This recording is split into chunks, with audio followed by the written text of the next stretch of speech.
இந்த செட்டு போடுறதெல்லாம் பெரிய வளர்ச்சி அடைஞ்சிருக்கோன்னு நினைக்கிறீங்களா? வளர்ச்சி வந்திருக்கு. பட் நீங்கள் பார்க்கும்போது என் செட்டை நான் பார்க்கும்போது நான் கிரிட்டிக்காக தான் பார்ப்பேன். நீங்கள் வந்து என்கிட்ட சார் அந்த பில்லர் கொஞ்சம் சாஞ்சிருக்கு சார் அப்படின்னு நீங்கள் சொல்கிறதுக்கு முன்னாடியே நானே பார்ப்பேன். இந்த சாஞ்சிருக்கேப்பா, அந்த பில்லர் சரியாக வைக்கப்பா, ஒரு 2 ஆப்பை தூக்கி அப்படி வச்சுட்டு அதை நிற்க வைப்பா சரியா அப்படின்னு. அதுதான் எபிலிட்டி. ஸோ மற்றவங்க சொல்கிறதுக்கு முன்னாடி நீங்களே சொல்லணும். நீங்களே நல்லா வந்திருக்குன்னு சொல்கிறாங்கப்பா, பியூட்டிஃபுல்லாக இருக்குன்னு அப்படியே விட்டுட்டேன்னா அது சாஞ்சி தான் இருக்கும். படத்தில் எல்லாமே ஒரு பில்லர் மட்டும்தான் சாஞ்சிருக்கும். பட் இப்போது வர நிறைய பேர் நிறைய இன்ட்ரெஸ்ட் இருக்குது. இன்ட்ரெஸ்ட்டோடு இது கொஞ்சம் சேர்த்துக்கானாக்கா கொஞ்சம் அந்த ஸ்டடி சேர்த்தாங்கன்னா நல்லாயிருக்கும்.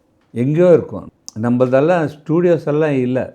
அப்போது ஒரு டைமில் வந்து 24 ஸ்டூடியோஸோ 36 ஸ்டூடியோஸோ இருந்தது. அது ஒரு கலக்கலன்னு இருந்தது சார். அது இப்போ ஹைதராபாத் அந்த மாதிரி ஆயிடுச்சு. பல திரைப்படங்கள் பார்த்திங்கன்னா ரியல் லொக்கேஷன்ஸில் ஷூட் பண்ணுறாங்க. இப்போ இன்னொரு பக்கம் செட்டு போட்டு ஷூட் பண்ணுறது அதிகமாக இருக்குது. ஆமாம், ஹெல்த்தி வந்து உங்கள் செட்டு போடுறது தான். பட் அது காஸ்ட் வைஸாக பார்த்தீங்கன்னாக்கா உங்களுக்கு வந்து பட்ஜெட்ஸ் எங்கேயோ போயிடுது. அப்போது யுவர் லேபர் பட்ஜெட்ஸ்னு இல்லை, யுவர் ஃப்ளோர் ஹையர் பட்ஜெட்ஸு இல்லை, ஸோ மச் இஸ் தேர். இப்போவே இப்போ கிட்டத்தட்ட ஒரு 10-15 ஸ்டூடியோஸ் வந்துடுச்சு இப்போது ஹைதராபாத்தில்.